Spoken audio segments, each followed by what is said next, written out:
의대 증원과 무전공 선발 확대로 변수가 많았던 2025학년도 대입 전형 시행 계획이 확정됐습니다.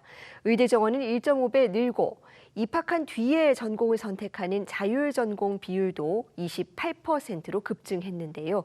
입시 판도가 크게 달라질 것으로 예상되는 가운데 수험생들은 이제부터 본격적인 입시 준비에 들어가야 합니다.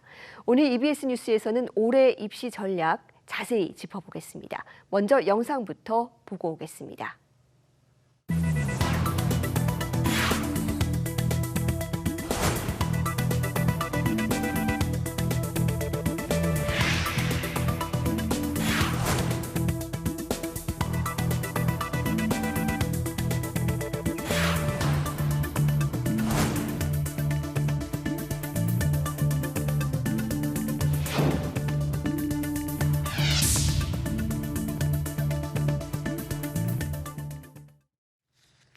네, 올해 입시를 수험생들이 어떻게 대비하면 좋을지 김성길 EBS 대표 강사와 자세히 짚어보겠습니다. 선생님 어서 오세요. 네, 안녕하세요. 네, 의대 입시에서는 특히 이 지역 인재 전형이 굉장히 많이 늘었습니다. 이 지방 고등학교에서는 상위권 학생들이 의대 가기가 조금 수월해지지 않겠느냐라는 전망 나오는데 어떻게 보십니까? 네, 지역 인재 전형이 이제 1,913명. 전년 대비해서 888명이 증가를 했습니다.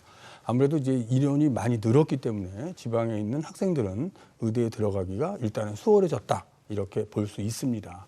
하지만 이제 모집 전형을 또 보면 학생부 교과 전형에서 한 500명 정도가 늘었고 또 학생부 종합 전형에서 한 240명 정도가 지금 증원을 했거든요. 근데 대부분 의대의 모집 단위에는 수능 최저라는 것이 걸려 있습니다. 그래서 학생들은 이 수능 최저를 충족할 수 있도록 남은 기간에 아마 준비에 좀 집중을 해야 되지 않을까 이렇게 전망하고 있습니다. 네, 그러니까 결국은 이 수능 최저 학력 기준을 지킬 수 있느냐가 변수가 될 것 같은데 실제 입시 결과에는 어떤 영향을 미치게 될까요? 예, 학생부 교과 전형 지금 선발 인원이 한 1,078명 정도 되는데요. 전체 모집 단위의 약 56.4% 정도. 그러니까 상당히 많은 반이 넘는 것을 지금 학생부 교과 전형으로 선발을 하고 있습니다. 근데 이 학생부 교과 전형에 이제 수능 최저가 많이 걸려 있다는 것이고요. 그럼 학생들은 수능 최저를 충족하기 위해서 노력을 해야 되는데 올해 같은 경우에는 이제 상위권에 N수생들이 이제 들어온다면 아무래도 수능 최저 충족을 할 수 있는 그 원인이 조금 떨어지기 때문에 좀 수능 최저 충족이 좀 어렵지 않을까 이런 생각도 들고요. 또 한 가지는 이제 3월이나 우리 5월 모의고사를 보면 특히 과탐 응시 비율이 전년도에 47.9%였는데 올해의 경우는 44.1%로 한 4% 정도가 줄었다는 것이고요. 또 수학에서 미적 기하를 응시하는 비율이 작년도에는 48.4%였는데 올해는 또 47.7%로 줄었습니다. 그러니까 전체적으로 모집단이 줄었기 때문에 등급 인원도 줄었다는 것이거든요. 거기에 N수생이 또 들어왔다. 이렇게까지 본다면은 상위권 의대를 가려고 하는 학생들의 최저 충족 비율이 좀 떨어질 수도 있습니다.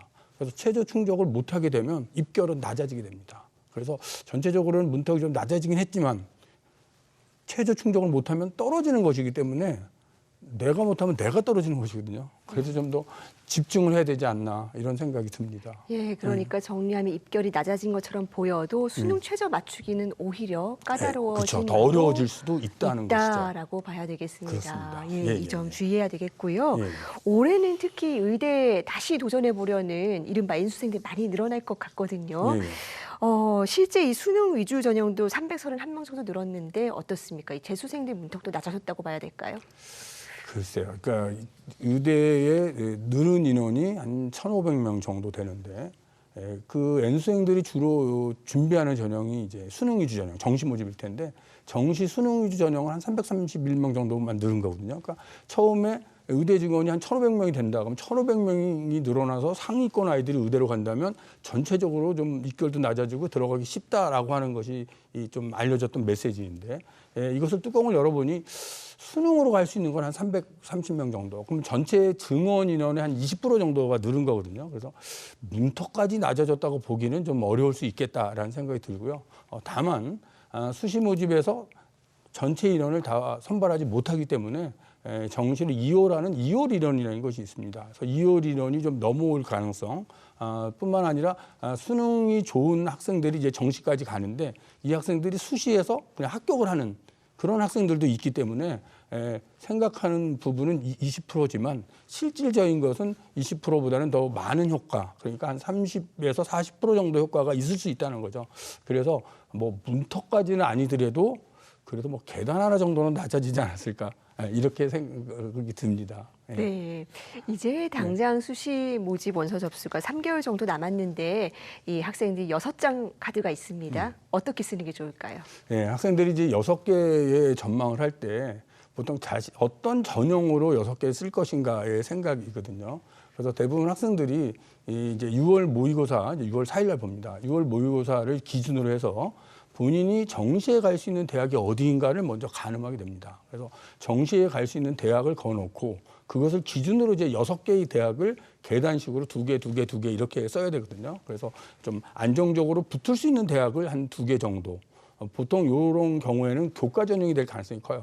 그러니까 교과 전형으로 내가 반드시 붙어야 되는 대학을 한 2개 정도 쓰고 나머지 이제 4장의 카드는 이제 좀 약간 좀 소신 지원으로 좀 내 성적대에서 충분히 도전할 수 있는, 도전 가능성이 있는 그런 대학을 2개 정도 선택을 하고 나머지 2개는 또 약간은 또 상향을 할 수 있는 상향 지원으로 2개, 이렇게 이제 2개, 2개, 2개 정도를 쓰는 것이 하나의 패턴이고 그렇기 때문에 이제 6월 모의고사 이후에 담임 선생님이나 또 학교에는 또 진로 진학 담당 선생님이 있습니다. 그 선생님하고 좀 충분히 상담을 해서 자신이 좀 유리한 그런 6개의 지원 패턴을 잘 정해서 그렇게 좀 지원해야 되지 않을까. 그래서 일부 학생들은 이제 상담을 하고 자기 나름대로 그냥 막 원서를 쓰는 경우도 있습니다. 그래서 결국은 또 떨어지는 경우도 있거든요. 그럼 있기 때문에 좀 학교에 계신 선생님은 학생을 좀 합격시키고자 하는 의지가 누구보다도 강하신 분이기 때문에 학교에 계신 선생님하고 좀 상담을 해서 좀 정하는 것이 좋겠다. 이런 생각이 듭니다. 네, 그렇습니다. 의대 증원이 굉장히 사회적인 이슈가 되기는 했지만 사실 일반적인 수험생들에게 더 영향을 미친다라고 볼 수도 있는 부분은 이른바 이 무전공 입학입니다. 지금 이 수도권 대학과 국립대에서만 모집 정원의 28.6% 무전공으로 뽑는다고 하는데 어떤 영향을 미치게 될까요? 예, 보통 이제 학생들이 고등학교 입학하면 1학년 때부터 학교 생활 속에서 자신의 진로를 탐색합니다. 진로를 탐색하고 자신의 적성과 흥미를 고려해서 자신에게 맞는 그런 학과를 선택하면서 어떤 과목을 선택할지, 과목에 대한 것, 또 어떤 활동을 했지 이런 것들을 정해서 지원을 하는 이것이 이제 최근 입시의 경향인데요. 자유전공 선택자라고 하는 것은 대학에 들어가서 전공을 정하는 것이기 때문에 학생들이 자신의 적성과 흥미에 맞는 어떤 학과 위주로 대학을 선택하기보다는 그냥 대학 위주로 또 대학을 선택할 그럴 가능성도 있습니다. 그러다 보니 조금 상위권 대학의 쏠림 현상이 좀 더 커지지 않을까 이런 좀 우려도 들고요. 또한 아이들이 입결이 어떻게 될 것인가에 대한 고민도 있는데 보통 이렇게 학과 단위로 뽑다가 이것을 계열이나 학부나 이렇게 큰 모집 단위로 뽑게 되면 낮은 학과에 있는 입결이 좀 올라갈 가능성이 있습니다. 그래서 아마 상위권 대학들은 입결이 좀 더 올라갈 수 있는 그런 요지가 또 있을 것 같다. 그러다 보면 좀 중하위권 대학들은 조금 입결이 또 떨어질 수 있는 그런 부분도 있다라는 생각이 들고요. 또한 무전공으로 이제 대학을 들어갔을 때 학생이 생활을 하고 이제 2학년 올라갈 때 또 학과를 정해야 되는데 그럴 때 아무래도 좀 인기 학과로 가려고 하는 그런 부분들, 그러니까 쏠림 현상, 이 쏠림 현상이 좀 더 커지게 되지 않을까 좀 이런 생각이 듭니다. 다만 이제 여기서 학생들이 좀 고려해야 될 것은 무전공으로 뽑을 때 대학이 어떤 전형을 뽑느냐. 지금 현재로 발표된 거에 따르면 아마 학생부 교과 전형으로 뽑을 가능성이 크거든요. 근데 교과 전형은 이제 내신만 갖고 뽑는 것이기 때문에 학생들은 아마 자신이 지원하려는 전공 관련 학과는 종합 전형으로 지원하고 또 무전공 쪽은 교과 전형이니까 그냥 내신을 보면서 선택할 수 있는 뭐 그럴 부분이 더 크지 않을까 이렇게 보입니다. 네, 이제 본격적으로 입시가 시작되는데요. 이 변화가 많은 만큼 꼼꼼하게 잘 살펴보고 나에게 꼭 맞는 방향으로 준비할 필요가 있겠습니다. 선생님, 오늘 말씀 여기까지 듣겠습니다. 감사합니다. 예, 감사합니다.